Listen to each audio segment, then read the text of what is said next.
Hello everybody, welcome back to another JQ on the Go video. So this is my 2015 Ford Mustang GT and I will be replacing the Sync 2 system that I have with a Sync 3 system. I definitely recommend watching the whole video through as well as doing some continued research on what is the best option for your car. Hope you enjoy.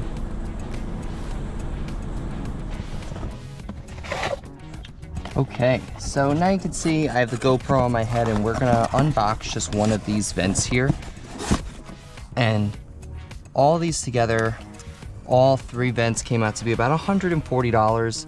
I couldn't get them directly from my Ford dealership, so I got them from CJ Pony Parts. But you can see they'll fit in nicely. The tabs are all good. Then I have my Sync 3 kit here, so I'm gonna move this box outside.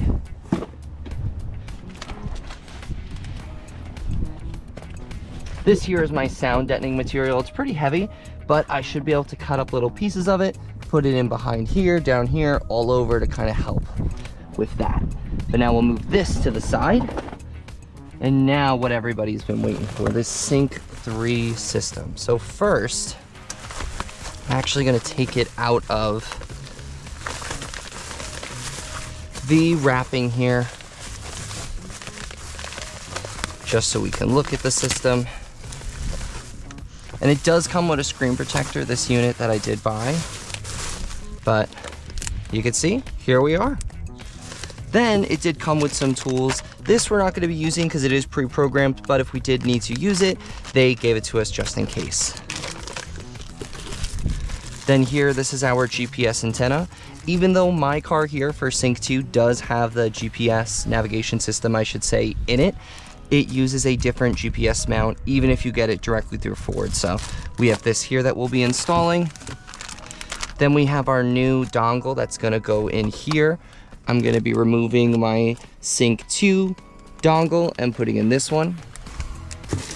And then lastly, these are the tools that we're gonna be using. So I have some pry tools that they gave me, which are great. I do have a pry tool kit in the back, which I'll be grabbing. I have my torque here. This is a T8. This is what I'm going to be using to take off the brackets that are around the navigation system, because we'll be reusing those.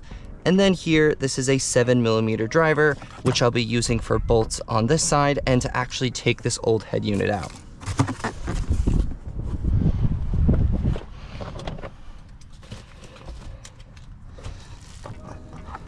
Now, since we're all set up here, I'm actually gonna pull out my phone, set up a timer, just so we can actually see how long this is gonna take me.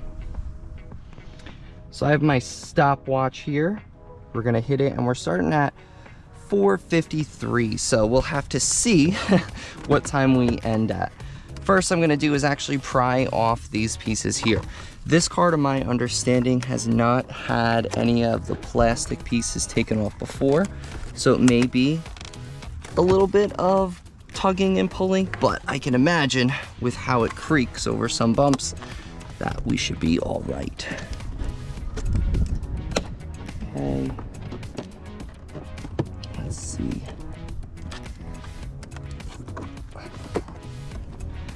So this one here, you can see, I actually used my tool, pulled it right off the top, and we have these three pieces here.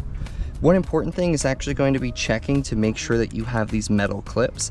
I know especially when we take this piece off, some of these clips could pop out. Make sure you have those because you'll be reusing them. Because people make this online look so much easier.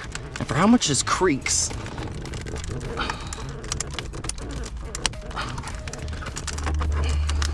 Let me get my pry tool underneath. Oh, okay. Holy cannolis. Oh.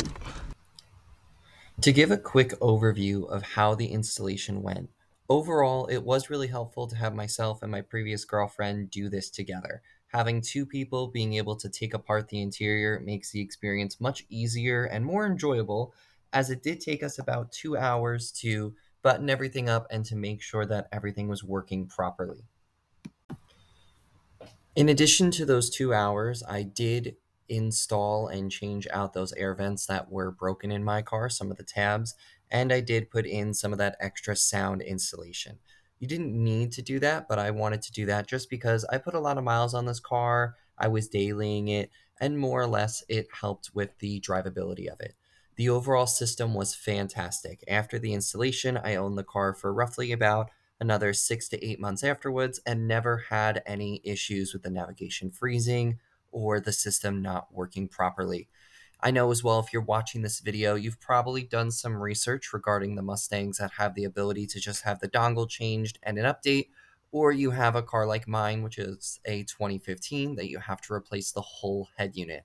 If you're nervous about doing it, definitely watch some other videos like I did during my de-installation and then installation of this product. So you can see too, we just got the GPS up here. I'm gonna stick it right up here. I have a little alcohol pad, so I'm gonna clean that off just before I peel off the adhesive. There's actually a little bit of a hole. I don't know if I could show it here, but there's a hole that pops right under between this middle vent. So I can stick my hand up and you can see my fingers there. There we go. You can see my finger now. So that's how you'll get your GPS antenna up. So a little update for everybody. We're about 50 minutes in and our radio is in. I'm right now trying to, let's see, I'm zoomed in. I'm trying to put some sound deadening material behind to help with the buttons here. Like I mentioned, they're doing that clicking sound, but we already have our Apple CarPlay USB in. And after when we put our new vents in, as you can see, Greta is pushing on the tabs, getting it out. After we put the new vents in, then really it's just screwing everything in. So we're about 55 minutes in, all 3 vents are out, and hopefully I think we can wrap this up. Okay.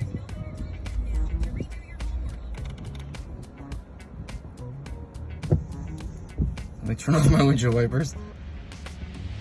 Okay. Okay, I'm gonna turn it back. Don't, because we didn't hook up the antenna. That's why, for the navigation. Sorry, I didn't mean to say it like that. There's an antenna? Yeah, for the navigation that goes underneath. Okay, cool, it lights up. Sorry, oh, this is so nerve-wracking. Ah! Okay, so we just powered on the car quickly and we're taking out one of the shaker speakers up here to put on the new GPS antenna. And these are 7mm bolts. Gonna try to take these 2 out. Little weird here with the windshield. And then we're gonna try to run the GPS antenna. Ooh, just tap the window. We're gonna try to run the GPS antenna up through the speaker here. That there as well, that's the stock Sync 2 or my Ford Touch unit. And again, like I mentioned in the beginning, we will not be using that.